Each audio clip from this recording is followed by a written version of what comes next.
ये देखिए, जेडीयू की महत्वपूर्ण भूमिका इस सरकार में होने जा रही है। तो जेडीयू के ऊपर देश की नजर है। आदरणीय नीतीश कुमार जी महात्मा गांधी जी के विचारों को मानने वाले हैं। अब सरकार में रह करके वो किस तरह से विवादित जो मुद्दे रहे हैं, जो योजनाएं हैं, उस पर जेडीयू क्या करती है, इसको जनता देखेगी। तो अग्निवीर योजना हो, चाहे जातीय जनगणना का मामला हो, बिहार को विशेष राज्य का दर्जा हो, ये सारी चीजें जेडीयू को करानी चाहिए। अग्निवीर योजना को वापस कराना चाहिए, नहीं तो फिर देश का नौजवान माफ नहीं करेगा। और बिहार की जनता देख रही है आदरणीय नीतीश कुमार जी की ओर कि बिहार को क्या मिलेगा, बिहार की जनता को क्या फायदा होगा। तो श्री तेजस्वी यादव जी ने तो स्पष्ट रूप से कहा है, आप सरकार में हैं, शामिल हैं, तो फिर आपके ऊपर जनता की निगाहें हैं। और इस बार जनता देख रही है कि बिहार को क्या मिलता है, क्योंकि बिहार के हाथ में ही केंद्र की सत्ता का रिमोट होगा। और आदरणीय नीतीश कुमार जी किंग मेकर के रूप में है। एक बिहारी होने के नाते हम लोग चाहेंगे कि बिहार को इसका फायदा मिले। पिछले 10 वर्षों से बिहार की उपेक्षा हुई है।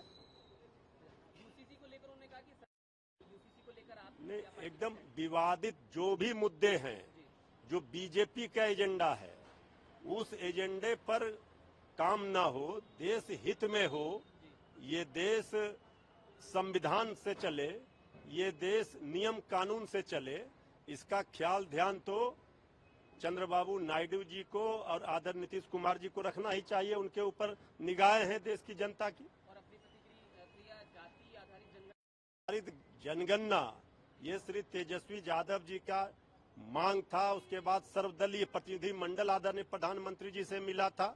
आदरणीय नीतीश कुमार जी राजी हुए, जातीय जनगणना बिहार में सर्वे कार्य कराया गया। अब जातीय जनगणना देश के स्तर पर हो, ये मांग आज भी राष्ट्रीय जनता दल की श्री तेजस्वी यादव जी की है।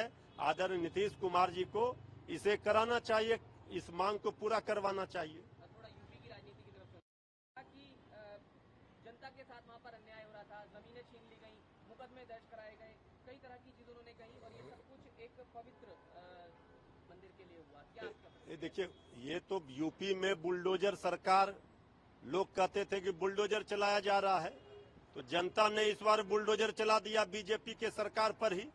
और यूपी में जब अयोध्या की अगल बगल की आसपास की सीटें और अयोध्या की सीटें बीजेपी हार गई, अब आदरणीय योगी जी के आसपास के सीटें बीजेपी हार गई, बनारस में आदरणीय प्रधानमंत्री जी का मार्जिन कम हो गया।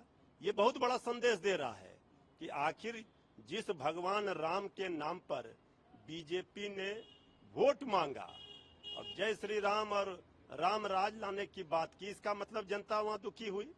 तो जनता को दुख हुआ और जनता ने, ये लोकतंत्र में जनता मालिक है, जनता की अदालत में तो काम करना पड़ेगा। तो बुलडोजर उल्टा चल गया और बीजेपी सत्ता पूर्ण बहुमत से चूक गई। एक सवाल इंडिया ब्लॉक की बैठक को लेकर है, जब जी का भी बयान आया, उन्होंने कहा कि 5 साल जो ये सरकार है वो नहीं चल सकती है। क्या कहेंगे आप? देखिए, ये सरकार एनडीए की भले ही बनने जा रही हो, लेकिन ये सरकार की नैया डगमगाती रहेगी। और इस सरकार की नैया का पतवार आदरणीय नीतीश कुमार जी और चंद्रबाबू नायडू जी के हाथ में है। तो जिस दिन ये दोनों पतवार जब्त करेंगे, एनडीए की नाव डूब जाएगी, बीजेपी सत्ता से बाहर हो जाएगी। आगे आगे देखिए होता है क्या, अभी बहुत खेल बाकी है। और ये उस पर क्या स्टैंड अगर अपनी भाई, पार्टी ये तो जब जो जीत कर सांसद आए हैं उस बैठक में तय होगा कि कौन विपक्ष का नेता होगा, कौन क्या होगा।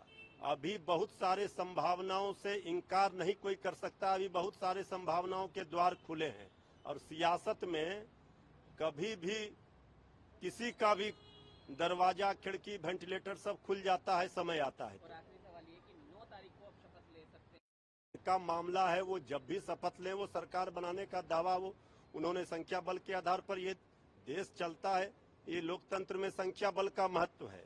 और एनडीए के पास अभी संख्या बल है पर्याप्त, वो सरकार वो बनाएं अब शपथ ग्रहण कब होगा ये उनका मामला है, लेकिन हम इंतजार कर रहे हैं कि इंडिया गठबंधन के लोग अपने तरफ से प्रयास कर रहे हैं कि देश ने बदलाव के लिए वोट किया है। अभी शपथ ग्रहण के पहले तक बहुत कुछ खेल हो सकता है।